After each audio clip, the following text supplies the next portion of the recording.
Hello everyone, I'm Jessica Blackbird. Welcome to my channel. Please like, share, and subscribe. It would help me out a great deal. Thanks. Yeah, the word used to describe the inside of this apartment by someone who witnessed it, who walked in themselves, was rancid. This person was in disbelief at what going on inside that top apartment that you see, and that children were being forced to live in those conditions. Take a look at it yourself. These are the pictures released by the sheriff, by the Bexar County Sheriff's Office just a few minutes ago.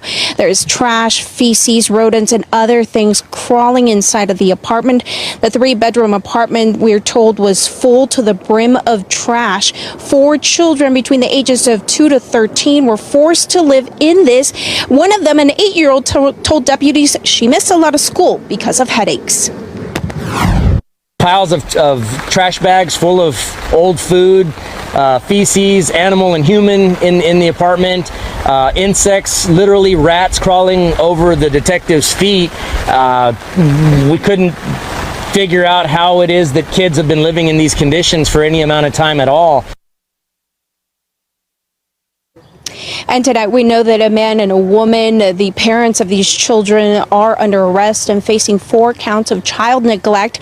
We also know that the children have been placed by CPS with other relatives. We have also reached out to Child Protective Services to find out whether or not they had been involved with this family in the past. They could not give us that information.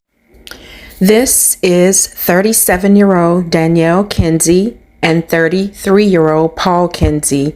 Danielle is the mother of 4 children, and Paul is the father of her 2 youngest. Both of these people face 4 counts of child endangerment. The police were called to do a welfare check on this couple and their 4 children because there was a distinctive smell of decomposition coming from their apartment that could be smelled in the other apartments and even at their front door.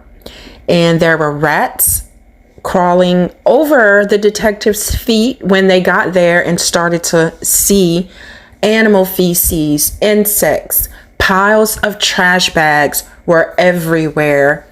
And the place was just horrible and filthy.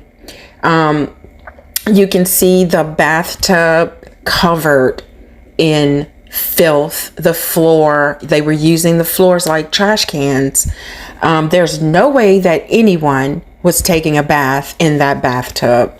So, the kids were taken away from them, and CPS went out and took the kids to live with other relatives, and the parents were charged, of course. I don't understand how these people could live that way. And one of the kids said that she missed a lot of school because of headaches. You know what I think? My opinion, the child probably had filthy clothes, probably smelled, and was probably being teased, which is where the headaches came in, a reason not to go to school. How horrible for little children. That woman, their mother, should go to jail for that. And she needs help. This looks like some sort of mental illness, because not only the kids were living in that, but they lived in that. Look at those pictures. I mean, rats, roaches, maggots, worms, flies. You can see flies built up in one of the photos in a corner of the room, and the wall had flies on it. There was this fly trap thing hanging in there filled with dead flies. I mean, how does someone get to that point that they can sit in all of that filth and live like that? I mean, the TV was on cartoons in this picture, and the living room floor is covered in garbage. And from what I read, these pictures do not do justice. The place was worse than that. This is after some of it had been cleaned up a little. This has to be a mental illness. There's no way in hell that a sane person could live like this.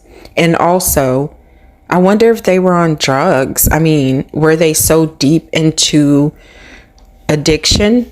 I didn't read anything about that. These are just questions that I have because normal people don't live this way.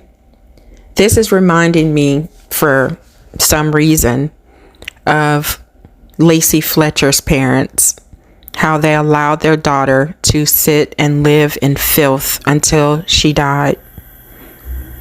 And although this is quite different, the children are not disabled as far as I know, but they're living in filth. It's a danger to their health and well-being, including their mental well-being. And those parents shouldn't get those kids back until they have some counseling and some real psychotherapy, because you have to be really sick to live in that crap. Anyway, you guys, let me know what you think about this situation in the comments. Please like, share, and subscribe. Thank you.